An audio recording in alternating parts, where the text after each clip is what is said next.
They say there's no worse way to experience pain than to feel yourself being eaten alive slowly, piece by piece, while you're still breathing. It sounds impossible, something no human mind could ever invent, but centuries ago it wasn't a myth. It was a punishment carefully designed to turn fear itself into a weapon, using nothing more than fire, metal, and one of the most feared creatures on Earth. This is the shocking truth about the rat torture, a method so cruel that many call it the most horrifying torture ever devised. In ancient China, rats were everywhere. They lived in homes, temples, and marketplaces. Over time, some rulers and soldiers discovered that these small, fast-breeding animals could be turned into tools of terror. Early Chinese accounts describe prisoners confined with hungry rats, left in dark cells where the animals were driven to attack. In some cases, the rats were starved beforehand to make them desperate. When released, they would claw and bite at exposed flesh, especially if the victim was bound and unable to move. Imagine being trapped like that, unable to see, hearing the sound of claws in the dark. Even before the rats touched them, most prisoners broke under fear alone. Other parts of Asia had their own versions of this cruelty. In India, for example, there are reports of torturers using rats in more confined and humiliating ways. Some prisoners were forced to wear loose fabric or pants that were tied tightly at the ankles, then filled with live rats. The creatures, panicking in the darkness of the cloth, would scratch, bite, and fight to escape. The pain was intense, but so was the panic and the feeling that your own body had become the rat's only way out. Meanwhile, in ancient Rome, this punishment was about spectacle. The Romans believed that certain crimes deserved not just death, but humiliation and horror. One of their most infamous punishments was reserved for parricide, or the murder of a parent. A convicted criminal was sewn into a leather sack known as a Culleus, along with several live animals: a dog, a snake, a rooster, and in some cases, a rat. Once the sack was sealed, it was thrown into a river. The animals trapped inside would attack in panic. The victim drowned while being clawed and bitten in complete darkness. These early examples show how different cultures used the same creature in similar ways. Whether it was the dungeons of China, the prisons of India, or the courts of Rome, rats became instruments of fear and punishment. And as centuries passed, these ideas did not disappear, they evolved. When Europe entered the medieval period, its rulers, inquisitors, and soldiers began combining superstition with ingenuity. The imagination of torturers grew darker, and someone would take this idea further, turning rats into living weapons. When people today hear the phrase rat torture, they often imagine something out of a nightmare. Yet this method was not a fantasy. It was carefully designed to use a living creature's fear as a weapon. The idea was horrifyingly simple, but its execution required planning, patience, and cruelty. First, the victim was restrained. Torturers would tie a person to a wooden table or sometimes to the cold floor of a dungeon. Their arms and legs were bound so tightly that movement was impossible. The upper part of the body was usually left bare, especially the abdomen. This was the area chosen for the torture because it was soft and unprotected. Next came the instrument, a metal or wooden cage, open on one side. Inside were 2 or 3 large rats, often starved beforehand to make them more frantic. The open side of the cage was pressed firmly against the victim's skin, usually over the stomach. It was then secured in place, sometimes with straps, sometimes with nails, so that the rats had nowhere to go. For the person trapped beneath it, there was no way to move, no way to shake it off, and no way to protect themselves. Then the heat began. The torturer would place burning coals or a heated plate on top of the cage. Some used torches or hot irons to raise the temperature gradually. The rats, sensing the growing heat, became restless. At first they squeaked and moved from side to side, trying to avoid the metal surface. The victim could hear their claws scraping against the bars and feel their tiny feet pressing against the skin beneath. That sound, the scratching and squealing, was enough to make many people beg before the torture even truly started. As the cage grew hotter, panic set in. Rats are quick to find escape when threatened, and with every passing second, the heat becomes unbearable for them. The only direction left is down. They begin to bite, dig, and claw the flesh beneath them. The first punctures are shallow, but soon they tear deeper, driven by pure instinct to survive. The victim can feel every movement, the tearing, the burning, and the unbearable pressure. The smell of burned metal and flesh filled the air. Witnesses describe the sound of the victim's screams mixing with the squeals of the rats. In many recorded cases, the sight alone was enough to make others in the cell confess to whatever crimes they were accused of. Some never even reached that point. Just seeing the setup or hearing what would happen next made them surrender completely. Torturers understood this well. The true power of rat torture was not only in the pain it caused, but in the fear it inspired before it even began. It was a punishment that turned survival instinct into a weapon, forcing both man and animal into the most desperate struggle imaginable. And this was only the beginning. In the late 1500s, Europe was changing rapidly. Nations were being born through war, religion was tearing countries apart, and rebellion was spreading through the Low Countries, which we now know as the Netherlands and Belgium. It was during this time, in the long and bloody conflict known as the Dutch Revolt, that rat torture took on a new and calculated purpose. No longer just a cruel punishment, it became a deliberate tool of strategy and fear. One of the key figures associated with this method was Diederik Sonoy, a Dutch nobleman and military leader. He served under William of Orange, also known as William the Silent, who led the Dutch fight for independence against Spanish rule. Sonoy was fiercely loyal, but he was also ruthless. Historical records describe him as a man willing to use any means necessary to extract information or force obedience, and among the methods credited to him was the infamous rat torture. Sonoy's version followed the same principle as the medieval design: a bowl or cage of rats placed against the prisoner's bare abdomen. Hot coals were then laid on top of the container, heating it until the trapped animals, desperate to escape the growing heat, began to dig downward. The victim's own body became the rat's only way out. This process was used for interrogation. The goal was not simply to kill, but to make the prisoner speak before that happened. This transformation from torture to strategy was what made the Dutch Revolt period so terrifying. Both sides believed they were fighting for God and freedom, yet both used methods that stripped people of their humanity. Rat torture, in this context, symbolized a world where the line between justice and vengeance had disappeared. Around the same time in England, similar stories began to circulate about the Tower of London.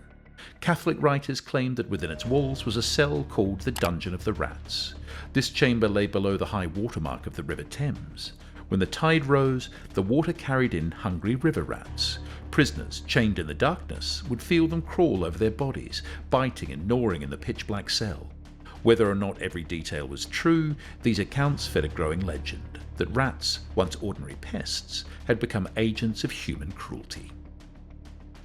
By the end of the 16th century, the idea of rat torture was known across Europe. It was no longer just a punishment, it was a warning. The threat of it alone could silence an enemy faster than any sword or gun. And with that, the age of using fear as a weapon had truly begun. But do you know why this method was so terrifying? The answer lies not only in the pain it caused, but in what it did to the human mind before the first bite ever happened. For most victims, the horror of rat torture began long before the rats were placed on their bodies. The setup itself, the cage, the sound of metal scraping, the sight of the animals was enough to destroy their composure. People in medieval times already associated rats with filth, death, and disease. They carried the plague, destroyed food supplies, and spread infection through entire towns. Even seeing one scurry across a floor could make a person recoil. Now imagine being tied down, helpless, while several of these creatures were placed directly on your bare skin. From a psychological point of view, this reaction makes sense. Humans are wired to fear being eaten. It is one of the deepest survival instincts we have. Modern psychologists call it predator anxiety, the body's reaction to the thought of being prey. The brain floods with stress hormones, the heart races, and muscles tighten even when no injury has occurred. In the case of rat torture, victims were fully aware of what was coming and there was no escape. The anticipation alone caused panic attacks, hallucinations, and total psychological collapse. Even witnesses were affected. Reports from interrogators in Europe mention that some guards had to leave the room because they could not handle the screams or the smell of burning flesh mixed with animal fear. The mind struggles to process such a situation because it forces humans to watch what they instinctively dread most: being consumed alive by another living thing. For those who endured it, the final moments were not just physical agony. They were an unravelling of everything that made them feel human. One could try to resist the heat and pain, but in this torture, while the body dies slowly, the mind dies first. Centuries passed, but the idea behind rat torture did not disappear. It reappeared again and again, reshaped by every generation that learned how to use fear as control. By the 20th century, the world had changed in almost every way, with electricity, radio, modern medicine. But in the dark corners of prisons and military cells, some of the oldest and cruelest ideas returned. The difference was that this time, the goal was not just justice or confession, it was domination. During the 1970s and 1980s, several Latin American dictatorships used torture as a systematic way to silence opposition. Governments in Argentina, Chile, Uruguay, and Brazil created secret prisons where political prisoners were detained without trial. In these rooms, old methods were revived, and among them was the horrifying use of rats. In Argentina, under the regime known as the National Reorganization Process, from 1976 to 1983, thousands of people were captured as part of the military's dirty war. The army and secret police wanted to eliminate anyone they saw as a threat, and they used fear as a weapon. Testimonies collected by CONADEP, the National Commission on the Disappearance of Persons, described one of the most disturbing methods used in these detention centres. Prisoners were forced onto tables, tied down, and a long metal tube, sometimes called a rectoscope, was inserted into the rectum or vagina. Through this tube, guards would release live rats. The creatures, trapped and panicking, tried to burrow deeper into the body. The goal was to break the prisoner completely, to leave scars that went beyond flesh. In Chile, during the dictatorship of Augusto Pinochet from 1973 to 1990, similar reports emerged. The CNI, or National Information Center, used rats in sexualized torture, particularly against women. Victims described being held in dark rooms filled with rats or having the animals forced into their bodies.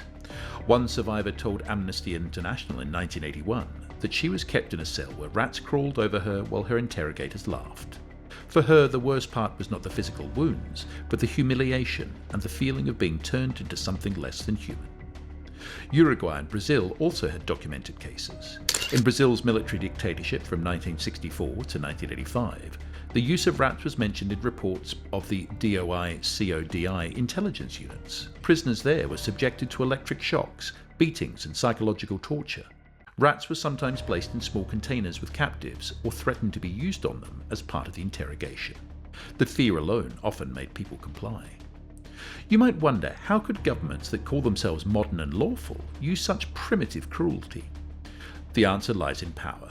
These regimes understood that pain was only part of control. Real control came from fear. Fear of the unpredictable, fear of humiliation, fear that no one would ever believe you. Rats, once again, became perfect instruments of that fear. They were living symbols of disease, decay, and chaos. Even in the 20th century, the same instinct that made medieval prisoners panic worked just as effectively on political dissidents. Amnesty International, Human Rights Watch, and later truth commissions gathered hundreds of testimonies that confirmed these acts. Many survivors said that the fear of what might happen with the rats was worse than the actual injuries they suffered. Some could not speak of it for decades.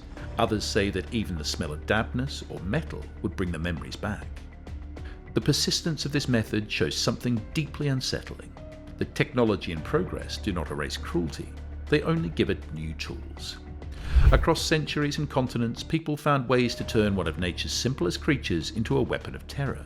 And while the world was building aeroplanes, computers, and hospitals, in hidden cells the same ancient screams continued to echo.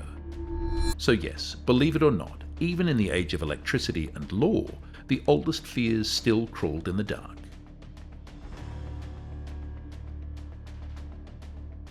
When we hear about something as horrifying as rat torture, it is hard to believe that people could ever think of such a thing. And yet this method did not vanish with the end of the Middle Ages or the fall of dictatorships. It continues to live in stories, movies, and popular imagination, as a reminder to us of how deeply fear can imprint itself on human memory.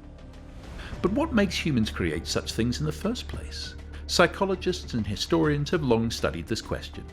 Torture, in any age, is not only about punishment, it is about control. It turns fear into a tool to dominate others, to silence dissent, or to force obedience. By taking an ordinary creature, one that already represents disease and decay, and using it to destroy another person, torturers demonstrate total control over both life and death. The rat becomes a symbol of what happens when compassion is replaced by the hunger for power. And yet these stories also reveal something about us as a society.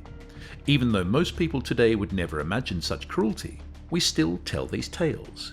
We turn them into films, books, and lessons. Why? Because remembering them helps us understand what happens when fear and authority go unchecked. It reminds us that the line between civilization and cruelty is thinner than we like to think. So now that you've heard the story of rat torture, what do you think it says about us as human beings? Do you believe that fear has always been humanity's most powerful weapon? Tell us your thoughts in the comments below, and don't forget to like, subscribe, and turn on the bell, because more stories like this are coming soon.